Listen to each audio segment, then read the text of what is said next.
ఆహా! చూస్తుంటే తినాలనిపిస్తుంది. ఎంత బావుందో, చాలా బావుంది. Welcome to our channel Srivalli 123 paneer pulao ఎలా రెడీ చేసుకోవాలో చూద్దామా?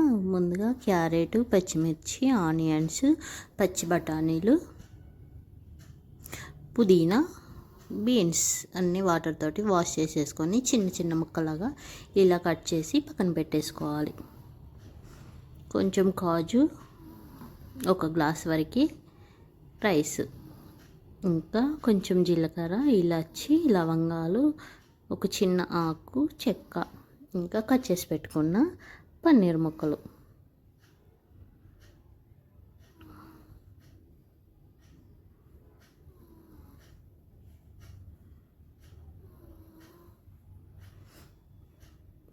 ఒక గిన్నె తీసుకొని స్టవ్ ఆన్ చేసేసి అది కాస్త వేడైన తర్వాత 2 స్పూన్ల వరకు నెయ్యి వేసేసుకోవాలి. కొంచెం ఒక స్పూను ఆయిల్, కొంచెం ఆయిల్ వేసేసాను, ఒక స్పూన్ వరకు అంతే, ఎక్కువ లేదు. అది కాస్త వేడైన తర్వాత జీలకర్ర, ఇలాచి, లవంగా, చెక్క, ఆకు వేసేసుకోవాలి.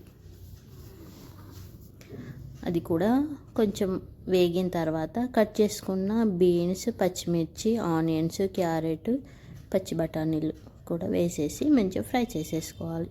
పుదీనా,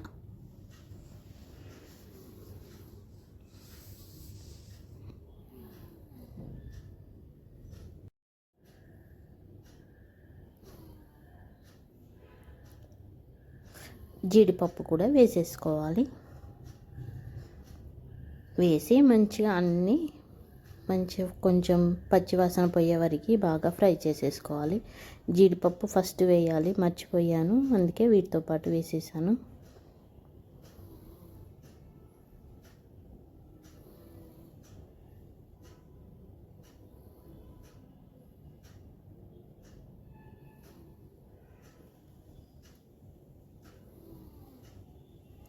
ఇప్పుడు కొంచెం సాల్ట్ వేసేసుకోవాలి. వేసి మంచిగా కలిపేసేసుకోవాలి. కాసేపు మూత పెట్టేసి మంచిగా తర్వాత మూత తీస్తూ మంచిగా మగ్గే వరకు మంచిగా కలుపుతూ ఉండాలి. మూత పెట్టి తీస్తూ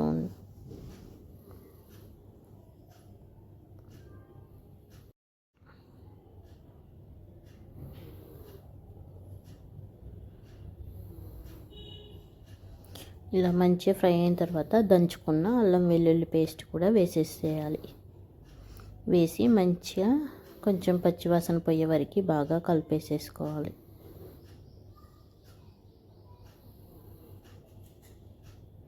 తర్వాత ఒక గ్లాస్ రైస్ తీసుకున్నాను కాబట్టి 2 గ్లాసుల వాటర్ వేసేస్తున్నాను. చూడండి, వాటర్ వేసేసి మంచిగా ఒకసారి కలిపేసి మూత పెట్టేసేయాలి. తర్వాత పక్కన స్టవ్ ఆన్ చేసి ఒక ప్యాన్ పెట్టేసుకొని కొంచెం ఆయిల్ వేసేసుకోవాలి. ఆయిల్ కాస్త వేడైన తర్వాత కట్ చేసి పెట్టుకున్న పన్నీర్ ముక్కలు వేసేసి మంచిగా కాస్త ఫ్రై చేసేసుకోవాలి.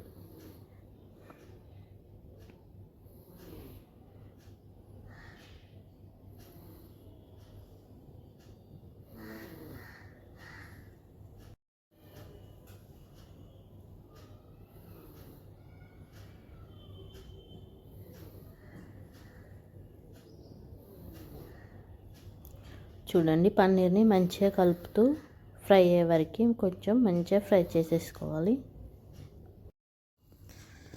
చూడండి, వాటర్ కూడా మరిగిపోతున్నవి.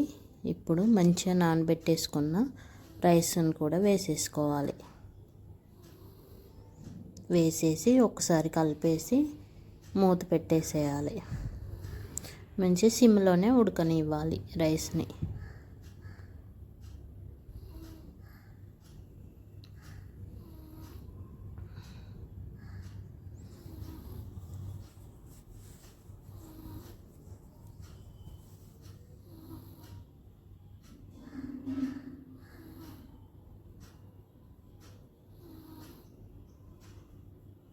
మూత పెట్టేసి తర్వాత చూడండి, పన్నీరు ఇలా మంచిగా ఫ్రై చేసేసుకోవాలి.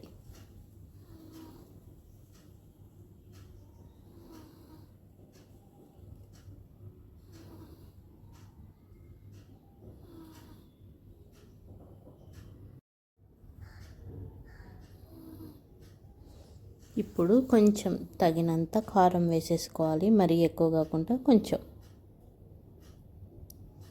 కొంచెం సాల్ట్ కూడా వేసేసుకోవాలి.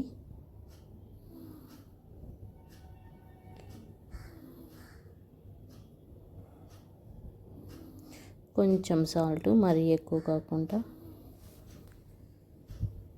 ఉప్పు కారం మంచిగా పట్టిన తర్వాత ఒక 2 నిమిషాల వరకు అలా ఫ్రై చేసేసి స్టవ్ ఆఫ్ చేసేయడమే.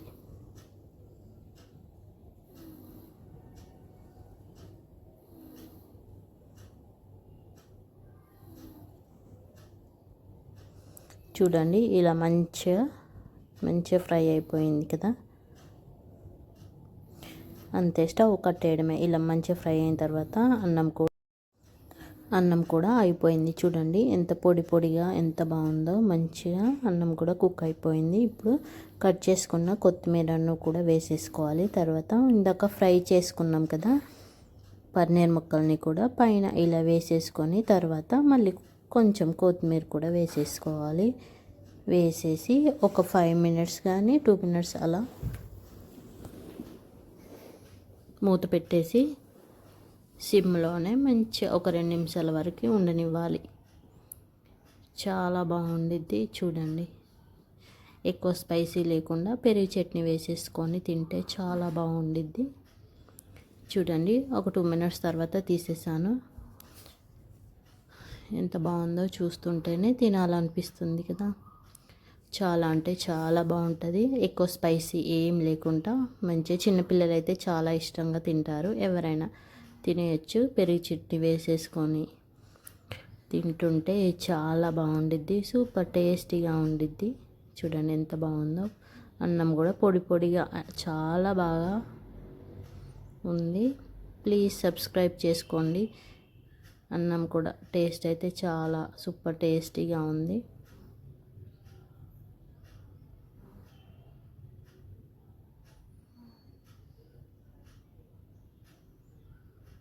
ఎవరైనా ఇష్టంగా తినేయచ్చు.